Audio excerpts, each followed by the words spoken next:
Hi, everybody. You ever feel like you're procrastinating? Well, I'm feeling that way right now.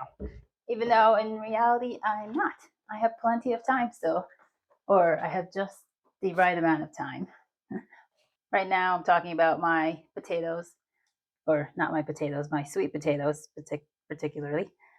Let me get that out of the way. Now, usually these are stored in the basement where they start to grow long, spindly slips in the dark. So I didn't want that this year. So I brought them up a month ago so they can come into a lit environment, not direct sunlight. So I blocked direct sun, but it's light, but it's cool still so that they slow down their growth.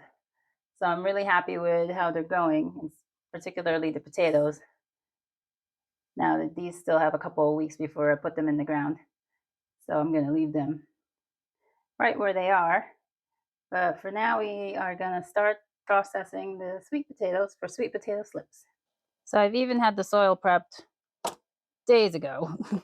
They've just been waiting here.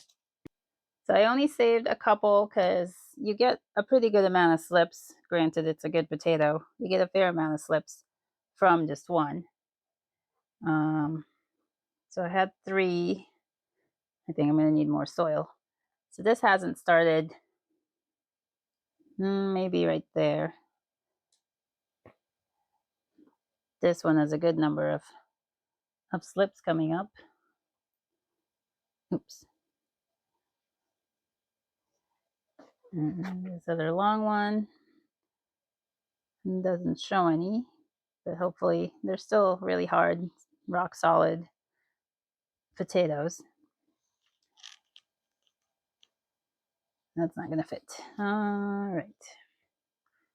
Now I have 2 inches of growing medium in here. I think that'll be plenty. Now people do this different ways. Some people put this in glass jars for water, and they submerge about that much of the potato, and then the roots grow down, the slips come up, and then they break the slips and put that in water to root out. I find this method really to be the most effective because if this is touching the ground or the soil medium, it'll have roots already, and you can just go from here directly to the soil. Now, if I were to break this off right here, right now, without the roots, then I would have to put it in water and wait a couple of weeks for it to root out. But I've done the soil method a couple of years now, and it's worked out perfect. The other method, other people would submerge the potato completely. I only submerge it partially. I found no problems with just partial submersion. I don't want to submerge it completely because then I have to dig it up to get to the root of the slips. Other people in longer, all right, the reason we do this is because we're in northern climates where the season is short. So we can't just put this in the ground and leave it because it'll either rot. If we do this in maybe May, June, maybe early June, the soil is still cool, and that just increases that this will rot. In my case, slugs will eat it, and it'll be nothing. Um, if we had a longer season, then you could most definitely just leave this in the soil, and it will slip, and the slips will already have roots, and the potato vine will grow out and root itself into the ground and grow and grow and grow and la di da. Great times for people in the tropics. But that's not our conditions here in the north, New York, for my case. So I have to make the extra effort of doing this a few months before they're slated to go out into the soil. And then, like in previous years, I've done it too early, I feel. So now it's end of March almost. I think it's plenty of time to get this accomplished. Like last year, I had them 8 foot long vines in my living room, and it was just getting ridiculous. In that case, if you have a vine that's very long, you would cut them maybe every 6 inches and root out those six inch slips. or vine at that point, and they will root out, and you can plant that, no problem. Because I find that the tips are where growth typically happens, so I do like to have that part submerged just or touching soil, getting that moisture as much as possible. All right, I'm gonna have to fill that up a little bit more with soil.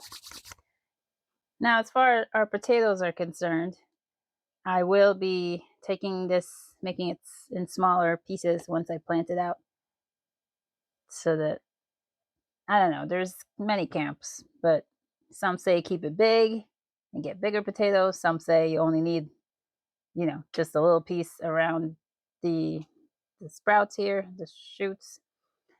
So we're gonna experiment and see what we do in a couple of weeks.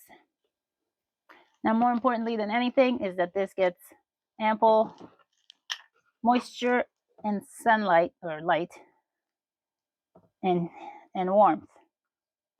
I've had success just growing this in the windowsill, east facing, and they've come up beautifully and grown through the months just like that. Because this is definitely not something I want to be taking up space under my grow lights, because that's just too valuable. So I'm going to go bring this up to the window.